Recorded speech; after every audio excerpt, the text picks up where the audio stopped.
Olá, meus amores, tudo bem com vocês? Espero que estejam todos ótimos, né?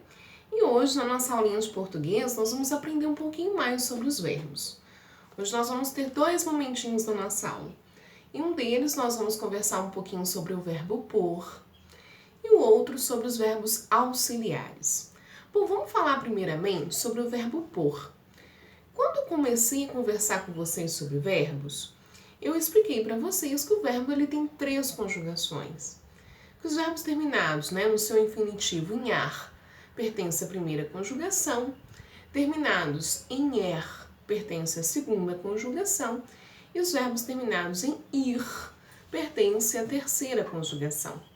E hoje eu venho falar de um outro verbo, que é um verbinho que muitas vezes ele aparece e a gente nem consegue identificar que é ele se a gente não conhecê-lo, que é o verbo por. Mas ele termina em or, né? Será que qual conjugação que esse verbo pertence? Vamos aprender? O verbo por, antigamente, nas antigas gramáticas, ele era o verbo poer. Então, ele terminava em er. Por isso, até hoje, ele continua pertencendo à segunda conjugação, porque a sua primeira etimologia era poer. Então, ele terminava em ir. Hoje, a gente não utiliza mais, E nós continuamos falando o verbo por. Está presente em muitas palavras, compor, recompor, entre outras. Vamos ver um pouquinho no nosso livro de português? Lá na página 271, vamos lá, tia Cris? Então, olha só, aqui tem uma frase assim: Regina põe as compras em uma sacola de tecido. Põe. Essa palavrinha, ela está em negrito, certo? Essa palavrinha põe é um verbo e ele é aí uma das conjugações do verbo por. Aí está perguntando assim, este verbo está conjugado em qual pessoa? Do discurso. O discurso é da fala, daquilo que está sendo mencionado. Então, se Regina põe, é ela que põe. Não é você que coloca, não sou eu que coloco, é ela que coloca. Ela é qual pessoa? Ela. Então, ela é terceira pessoa do singular. Está fazendo uma afirmação, ó. Regina põe as compras em uma sacola de tecido. Então, aí, ela é uma ação que está acontecendo agora e afirmando essa ação. Então, está no presente do indicativo.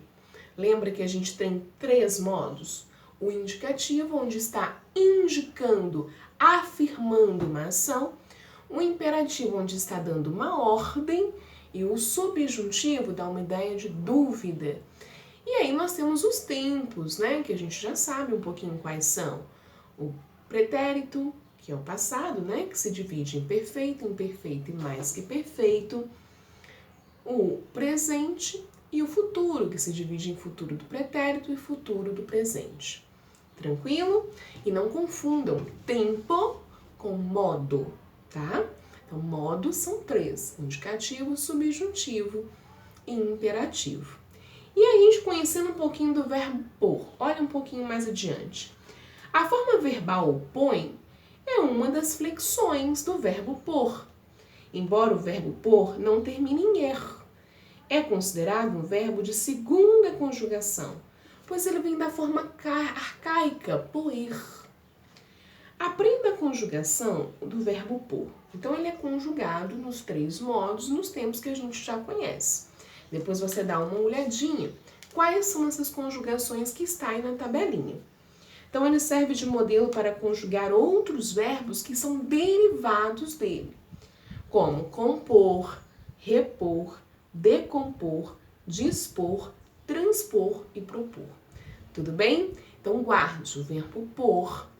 Ele pertence à segunda conjugação, porque na sua forma arcaica ele é do verbo poer, hoje não utilizado mais, mas continua classificado na segunda conjugação. E você tem verbos que são aí derivados desse verbo por.